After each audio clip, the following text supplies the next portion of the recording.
Wait, am I moving slides? Why don't you move them?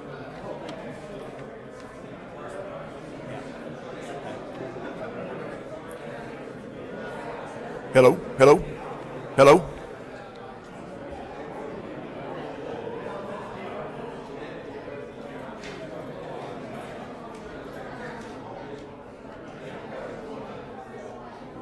Check, check. Check, check, check. Check, check. A little higher. Keep coming, keep coming. Check, check.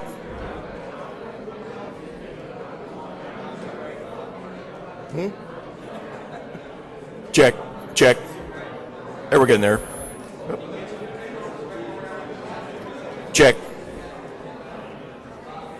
Can you hear me? Horrible. What? Audio? Check, check.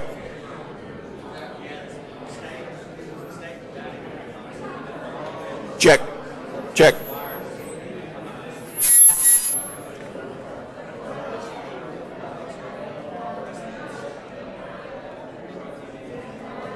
Check, check. If I can get everybody to move closer to the front.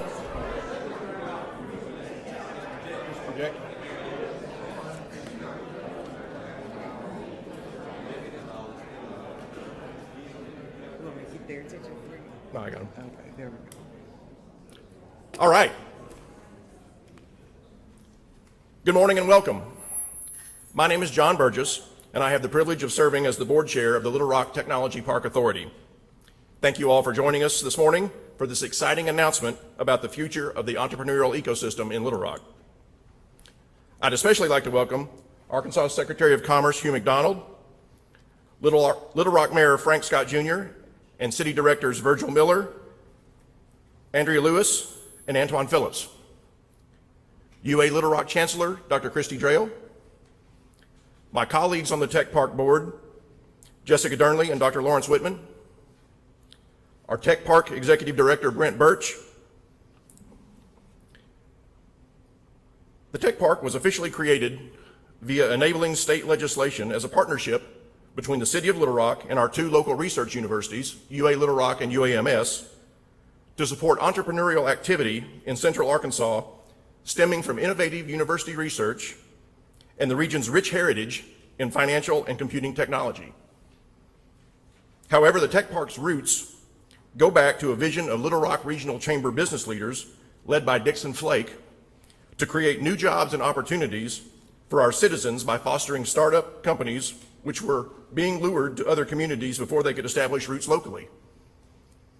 Our mission is to provide the place where entrepreneurs can vet their ideas and grow their young businesses in proximity with others following the same journey by providing a supportive environment featuring startup-friendly amenities and programming through our partnership with the Venture Center.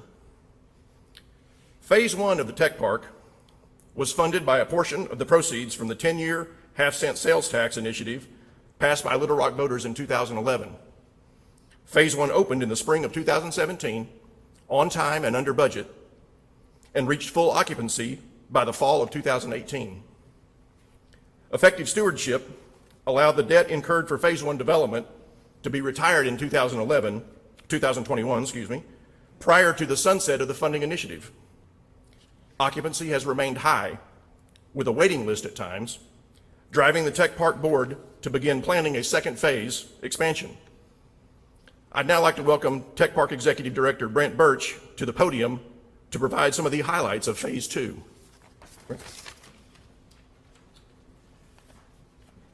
Yeah, you are actually standing in the building which will become our next phase as we've outgrown 415 and 417 Main Street.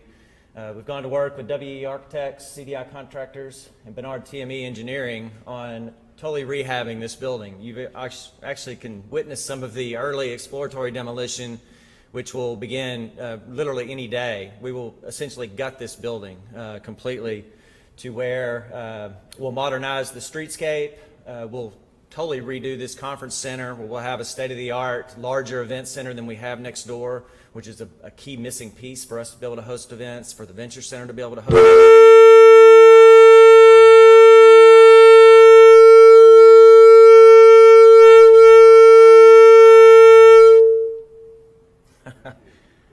Hope I didn't do that. I might have bumped something. We're also going to go in and demo the floors upstairs. We're going to put a podcast studio, professional podcast studio, that you'll also be able to record video in on the second floor. The third, fourth, fifth, and sixth will be completely open floor plans, looking to lure slightly larger tenants than we have next door, looking to expand. Not quite ready for that full-on commercial lease quite yet, but they will have outgrown the space next door. It's going to amount to about 53,000 square feet next door here with flexible space. So we'll be able to configure floors to fit the tenant. A key piece for us, of course, is being able to keep a building that's on the National Historic Register from the street view, but match it with 415 and 417 Main Street. So we're going through that process now and excited about those developments and be able to bring this building back to life. It was previously leased to the state, a lease that we inherited. They've since moved across the street. Department of Education, Department of Higher Ed have moved next door. So now the building is empty and ready for us to go to work. So we're looking forward to it.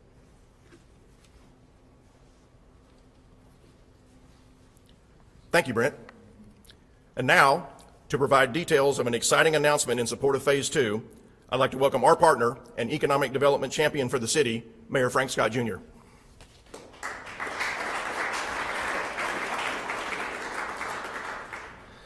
Johnny, I'm going to go a bit off script, and that's not always a good idea. But I'm going to ask City Directors Phillips, Lewis, and Miller to please join me.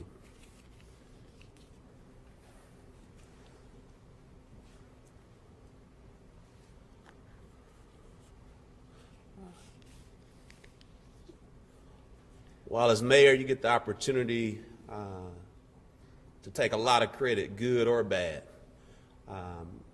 I want everyone to see how united the city board is as it relates to this particular announcement, because it does not happen without the city board. A mayor may have the opportunity to show the leadership and provide the proposal, but if you don't have 6 votes, nothing happens. And so I want to make certain that folks know that we're leaning in as it relates to the Little Rock Tech Park.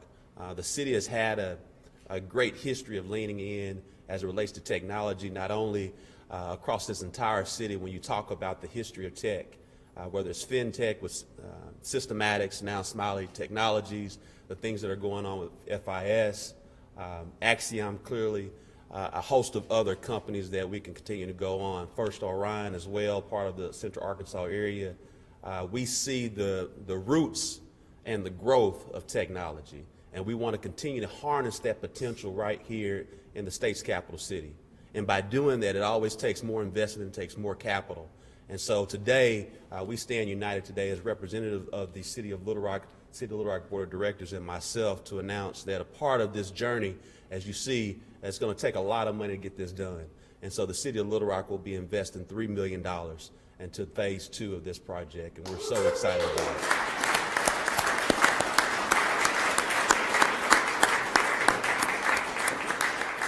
But I want folks to understand this connection piece. It's not only about technology, it's about building a skilled workforce.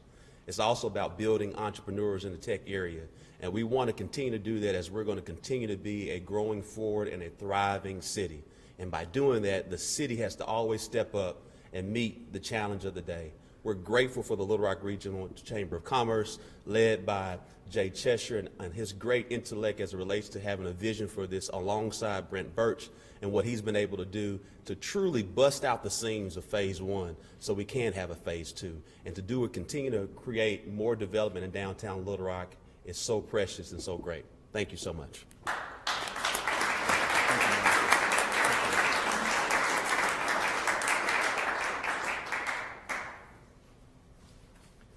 Thank you, Mayor, for those remarks, and thanks again to you and our city board for your partnership in helping our Phase 2 vision become reality. Entrepreneurism is important to the future and growth of Little Rock, which makes it important to the state of Arkansas. We are honored to have State Commerce Secretary Hugh McDonald with us today And I'd like to welcome Secretary McDonald to the podium now. Thank you, John. Good morning, everybody. It is this is wonderful. I just want to also thank the mayor, the city board. This is so important for the city's investment in phase 2 of the tech park. Thanks to Jay Cheshire. Thanks. I saw Chancellor Drayle out in the UALR Chancellor Drayle out in the audience. So important for higher education. I don't know if Chancellor Patterson with UAMS is here, but the partnership that higher ed has with the tech park is also so important. You know, I can't stand here and not think about Dixon Flake. John mentioned Dixon. I remember Dixon a dozen years or so ago. He was he was by himself talking about the tech park, and I know Dixon is looking down on us and rooting for us right now. But so important for this to happen. I'm excited about it. I'm trying to elevate entrepreneurship, the importance of entrepreneurship, and state support of entrepreneurship and small business within AEDC and state government. This is a great start, a continuation of what the city has done, not only leading on phase 1, but sustaining that leadership with phase 2, much more to come. Entrepreneurship is an engine of the economy. Those entrepreneurs, they have a vision and they've got the guts to pursue their vision. They have to work through all sorts of challenges, persevere through those challenges. They take risks. They fail from those risks, but they learn from those risks. And you know, they see things that maybe the average person doesn't see, and they commit it all sometimes to taking those risks and building their company. And this is a place where, you know, like we saw with Aptigee, hopefully we'll see more Aptigees. That's the goal, where somebody has an idea and they take that risk, and we have a support network within the state of Arkansas. You're seeing these entrepreneur support networks strengthen and grow, and that's something that the state can do more of in terms of supporting those networks. So really important for the city of Little Rock, Central Arkansas, to see this phase 2 happen, and I know it's going to be a success. Thank you very much. I think there's going to be some questions, right? We'll take any questions. Yes, sir, in the back. Then we'll come to Lance. Excuse me? Where's the $3 million investment come from? ARPA dollars or? They come from our general revenue. We passed, I believe, within the first, I think January or February, maybe late December, we had a budget amendment, and a part of that budget amendment, we put forth $3 million towards this funding. I'll get you the exact date, but it's either December or January. So,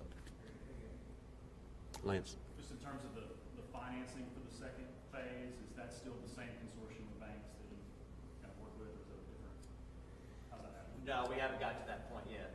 This will be a combination of public and private funds that's yet to be determined. We have $1.7 million left from phase 1, the sales tax allocation. You know, we came in under budget next door. So we have those, 1.7 million, and then this 3 million, and then we'll build public and private funds on top of that. But no conversations yet with the bank group. Any more questions? Yes, sir. How many tenants are expected in phase 2? You said that they're going to have bigger footprints in the area. Do you know how many? We want as many tenants as possible, but I believe right now we have about 50 tenants over Next here. door. Next Yeah, door. next door. It could vary depending on, I mean, we could have a tenant that takes 2-3 floors potentially in this building. Likely not the case. Likely like a full floor tenant, and then they probably would be ready to graduate and move out, you know, commercial space around town. Is the management doing anything to recruit tenants of color or female tenants? For sure, definitely. It was a slide that was included in there. Currently, we have, I believe, 19 MWBE enterprises in the building now. We've had higher at times. And I think it's good to, one, as we said, it's 19 out of 49 maybe. So clearly that's a great percentage, and you always want to do more. I think one of the things that I've shared, not only with Brent, but as well as Jay, is that we want to continue to focus on equity in all that we do, and that's clearly a paramount with this administration. I'm proud of the work not only that Brent has done, but as well as the Tech Park Board Authority as well. And then when you take a look at where you really kind of get an understanding of equity, and you look at Apogee, Justin George, for what all he's been able to do to take a company out of the Little Rock Tech Park that at the time was 2 employees and now it's 700 employees, and it's basically Little Rock's Google. And so we're very grateful for that work, but then also with Rajesh Shikani and what he's been able to do alongside a host of other team members with Yumunde with Bond AI. And so we're clearly leading in equity when it comes to the tech park, and we're going to continue to do it. I think it's also important to point out the Build Academies, that the city program that Mayor Scott started, as those entrepreneurs, get some scale and get hit on an idea that they're going to grow with, the tech park makes a perfect next spot for them to go to be co-located with other entrepreneurs and help them on their journey. So what we're doing is trying to create this equity journey from Build Academy, connecting with the tech park, and to continue to build on so we can have this quilt of what I would call equitable economics. Yeah, a key number too on that 19%, the last number I saw, which was late last year, in tech, the typical number is 7%. So we here in Little Rock are at 19%, well above the national average. Yes, sir. It's 19% are 19 companies out of 49. Yeah. Oh, yeah, sorry. But that's going to equate to more than 7%. Yeah. We got you. One last question. Any more questions? All right. Again, thank you, everyone. Appreciate you.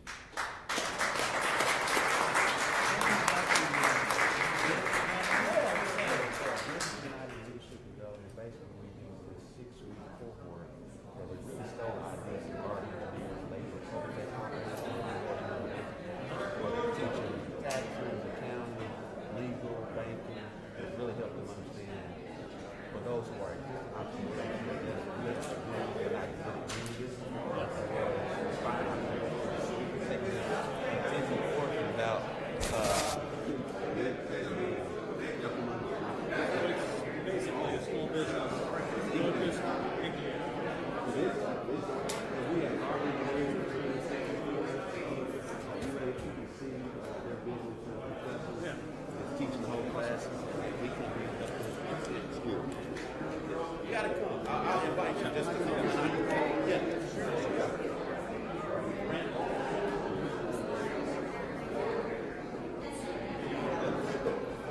Pretty long, but I don't remember it.